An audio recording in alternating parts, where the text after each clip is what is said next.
Ripoti ambayo imetoka kwa wazee hiyo it belongs there. It has no way of coming to parliament. Wacha ikae pahali ko. So najua kuja bunge lazima John anaweza kuambia I must approve. Sasa kama mimi nimwambia haina jia, sasa hii mwingine si mambo Kwa hivyo ikae huko hiyo na watu waendelee kuisoma na kuishambua, kuangalia ni nini kizuri ambacho, kwa sababu what brought the two leaders together was the need to create harmony in the country, inclusivity. All right, Alice, you want to react to that particular statement?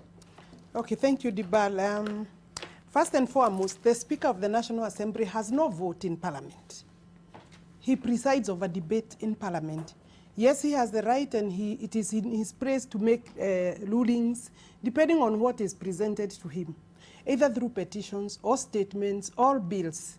And of course, therefore, he gives directions. But he cannot go on a public platform and rule out that this report will not find its way in Parliament. It's very prejudicial, and I think he has muddled into the public debate that is actually very divisive in this country. And therefore, one so he's taken a stand already. He cannot take a stand in a barrio or in a harambe, in a church or in a whatever. That kind of a ruling would have, for it to be binding, I mean, I think that's just a public statement. And I'm very serious on that. What and I think that statement? He does, you know, rulings, Parliament is not bound by what the Speaker speaks outside the chamber.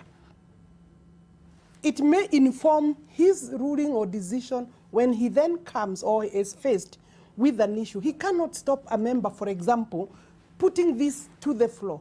But that pronouncement gives you already prejudicial. An inkling. It's prejudicial, and therefore an inkling of where he really stands. If no, he says now that's the point. Really, yes. It's prejudicial, and therefore you would find that he could actually run himself into problems, difficult problems, with the members of Parliament, when this report finally ever comes, if it at all it does. So do you agree with what Haman is saying, that this is neither here nor there? Because he's been very categorical. He's taking his stand. I think, and I am saying this with due respect and great respect to the Speaker, my position is he should not have expressed himself in a manner like he's making a decision or a finality regarding the process ever coming to the House, being the Speaker of the National Assembly, and therefore I don't agree with him on that position. And of course we are entitled to disagree with the Speaker.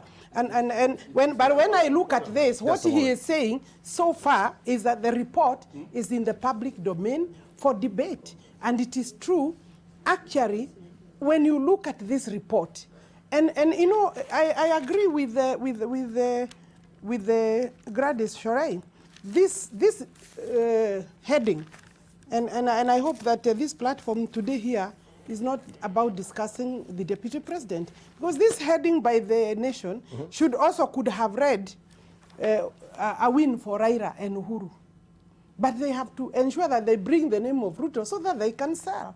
When you then come to PB. When you come to PD, okay, just a moment. Yeah, when you come to PB, people daily, again, Ruto allied MPs just a moment. Threaten to snap.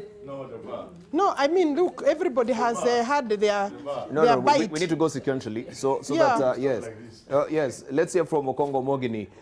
First, we have Alice saying now this is a prejudicial coming. I haven't even made a Alice, Alice, remember you came late, right? But are you punishing me for coming in late? I will always punish you if you come late. I will always punish you. Let me finish on this. Okay, just a moment. Let because Alice finish. You know, you asked the person on this particular question, you asked Muturi and he gave you an answer. Okay. Actually, this was said by the meeting by members of Parliament where I was yesterday, and we said we shall not attend any other meeting summoned by Uhuru Kenyatta if the shenanigan will be, or the platform will be like the one we shared in Bomas on Wednesday. Yes. Because we know we are not part of No, he received the report on Tuesday, and we went to It was launched Bomas on Wednesday. Yeah.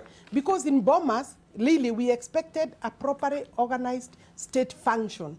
In terms of protocol, it was a sham. In terms of the discussion, it was hopeless.